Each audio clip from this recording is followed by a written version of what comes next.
Down in the place to be. Forget your cares and the war, most definitely. What goes on, guys? We're back here again with yet another review, and today we're going to be taking a look at the brand new Neca Toys, The Bride of Frankenstein. Man, this looks awesome. I have been adoring this line. I'm a huge Universal Monsters fan. I've seen like all the main ones. Didn't see all the weird shoot-offs, but I've seen most of the original ones, and I love them. So getting figures like this make me very happy. And as always, the box art is beautiful on this. Neca makes the art reminiscent of the original posters and art for the movie. I mean, this is like literally just the original poster of the movie, and then the rest of it looks awesome. I love their recreations of using the figure. That looks so cool. You get another product shot on the side. You get to see the figure in there, and then you get some awesome artwork. I'm doing it sideways just because the camera's kind of close. And then you do get a barcode. There you go. I found mine at FYE, and I still have a discount there. Don't know why, don't know how, but I do. So I got this for like 30 bucks. But without further ado, let's go ahead and open her up because she looks fantastic. So getting the bride out of the package, this is pretty awesome. It's a lot more fabric than I thought, and it does kind of make her a little bit cumbersome, but I like her with it on, if that makes sense. Like, I don't know. I'm kind of in the middle on how I feel about it, but I don't like her without it because you don't really see that for too long. So I like her. It's more iconic for her to have it on is what I'm saying, but it's a lot of fabric. It's like folded up in the back, but I love this material. It's like stretchy and looks good. Not very see-through. It looks good, but yeah, I think she looks fantastic. I mean, the articulation's nothing crazy, and she doesn't come with as many accessories, but the one accessory I just freaking love. I mean, she's just an iconic look.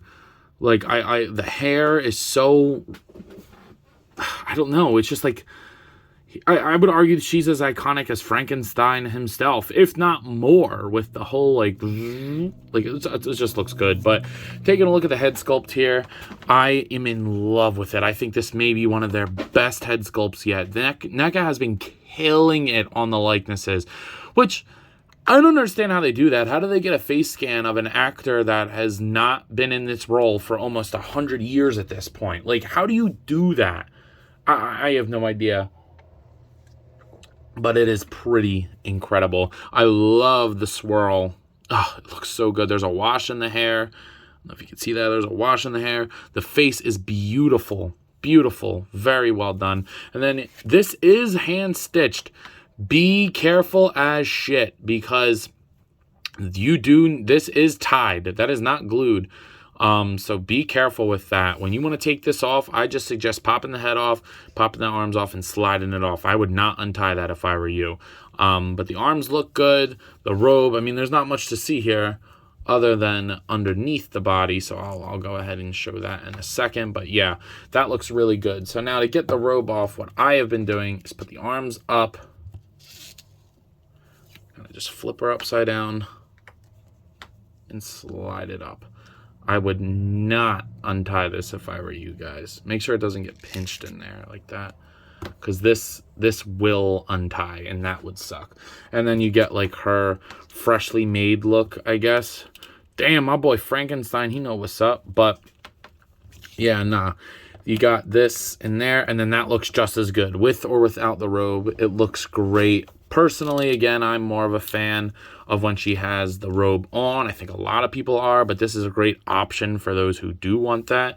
The sculpt is just wraps all around. It's got like this weird pearlescent coating on top, which is pretty cool. You do get some silver punched in there because, you know, Neca don't play no games with paint. But yeah, I think a wash on this might have been a little bit better, but I can't tell if there is one or not. Like in some parts it looks like there is, but then others not. So I don't know.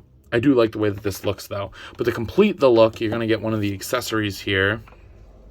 You're going to get the face mask head. And that'll plug in, and then that completes the look there. And then what this does is it's supposed to just clip to her face, but it doesn't really stay on well. So parts of me think that it's just like for when she's laying there, because it doesn't like clip on. It'll stay Oh, I guess I was wrong. I guess a dust dye. But all the silver's punched in. That looks really, really cool. I like that. And then you could take that off and you could see her eyes under there looking all terrified. Kind of looks like Elizabeth Olsen. I don't know. Maybe it's just me. But that is pretty awesome. And it seamlessly plugs into the body. I like that a lot. Continuing with accessories, you do get a pair of interchangeable hands, which I do like better. You get these like relaxed closed hands, but then you get more like dramatic, splayed out posed hands. And they look great as well. So she could be like that's pretty cool. And then you get two little straps, like little bands, so like loose bands, similar how they did with the Mummy. Put that on here. You can kind of put them wherever. For me, I think they're going to be on the wrists if I use them, which I probably am not going to be completely honest. But yeah, they work for what they are. You just wrap them on, and you can wrap them on her ankle if she just went to the bathroom, you know, that kind of thing. But my favorite accessory by far, but I got to put the robe back on for this one, because I always like to see my figures posed the way that I want them to be. So pop the hands off to make this a little bit easier. And then the way you're going to want to put it on again is put the arms up, you know, kind of just like putting on a shirt like in real life.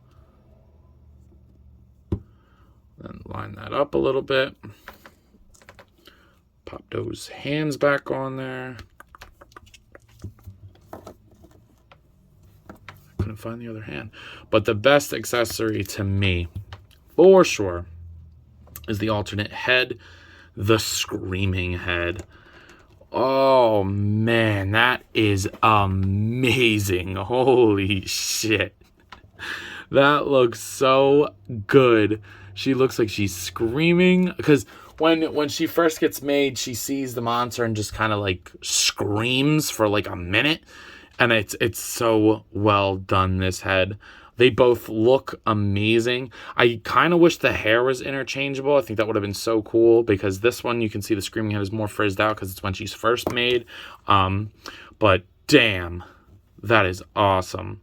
One thing that always struck me really funny with this movie is that it's called The Bride of Frankenstein, and she doesn't come in the movie until like the last like 10 minutes of it. Like she's barely in her own movie. It's kind of crazy if you think about it. Like a lot of it is just making her, and you know, with the other monster, it's weird. But one thing I want to mention is the stitch work on her chin. It goes onto her neck.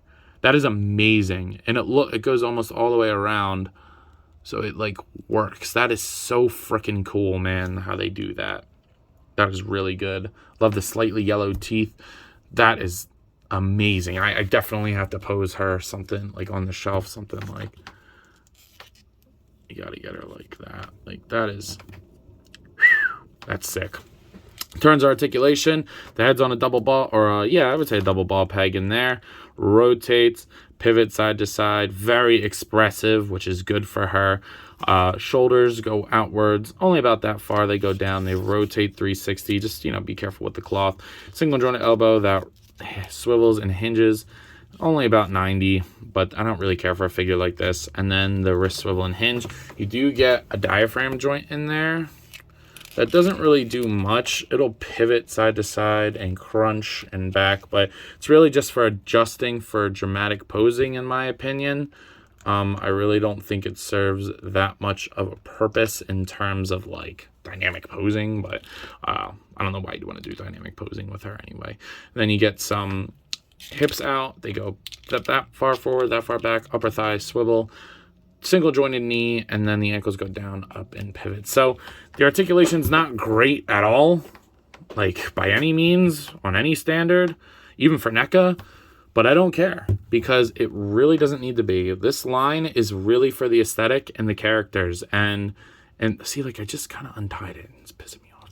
But, and in that regard, Neca is absolutely destroying the game with these, so I'm very, very happy to report that she looks great.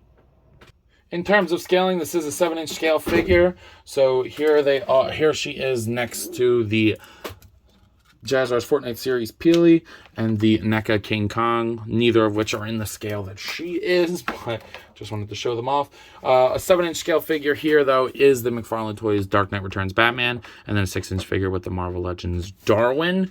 And then, of course, you're going to get her with Zombie Cap. So, honestly, if you want to put her in your 6-inch collection, I don't think it'd be awful. I think you could manage that. It's just a matter of, you know, she is a monster, so she's going to be a little bit bigger. It's just a matter of if you like that or not. So it's up to you. I think she works for the scale that she's in. Unfortunately, I don't have Frankenstein here with me. He's at storage, but I really do like this. I can't wait to see them together. So you guys are probably wondering, yo, Aunt, what? Come on, man. Yo, Aunt, what are you thinking of this figure? And I gotta say, other than that little hiccup there, I really like her. I don't think she's anything incredible, but for what she's supposed to be, she's perfect, if that makes sense. Like, she's not the funnest figure to play around with or anything like that, but for what she needs to be, she's perfect. The paint is great. The sculpt is amazing. The head sculpts are phenomenal, and she comes with enough stuff. I mean, like I said, what else do you give her? She barely was in the movie, so I am very happy with this. Plus, I do have the Frankenstein accessory set, so I'm wondering if she fits on the table as well. I know that was kind of made for him. Maybe they'll do one for her. I don't really need that. I would definitely pass on that. But yeah, pretty awesome. So at a price point of 30 to 35 bucks, I'm going to go ahead and give this one, I'm going to give her an 8 out of 10. Because again, it's nothing incredible, but it's kind of perfect for what it needs to be. So I don't know. You be the judge of your own horse. But either way, I believe that's all I got for today. So if you've not already, please be sure to like, comment, subscribe. Also be sure to follow me on Instagram and TikTok. I post a lot over there. I'm sure I have a lot of fun, so I'm sure you all will too. But as always, let me know. You coppin'? See you guys in the next one. Peace.